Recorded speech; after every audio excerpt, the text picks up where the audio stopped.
parallel, but if we think about like mammograms, for example, or not mammograms, but the self-exam on the breast, we didn't do that, right? But over time, we have learned that that's really important as part of our self-care as a woman. And I think pelvic health can also move in that direction. It takes time, but Peli Health is here for it, as well as other practitioners. So I think that's one of the really big challenges. And I'm speaking from a probably Western US, UK perspective here. People want to know. People want to age better. We want to live better lives. We want to be healthier as long as we can.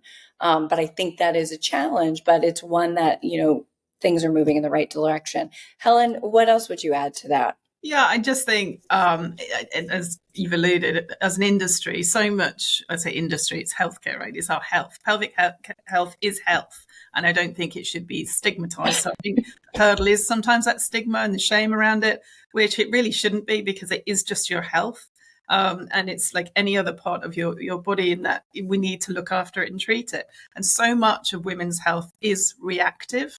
So we wait, as you mentioned earlier, how long do you wait? You wait for the pain to get worse. You wait for the dysfunction to get worse. And eventually it gets so bad that then you're desperate to find someone, right? So we shouldn't be getting to that point. We should be educating ourselves, finding that information, and knowing what are the small habits I can do myself at home that might just change the outcome later on. And I think that's a hurdle. But again, everything comes back to education. If we have the tools, we may hopefully use them and not get to that point.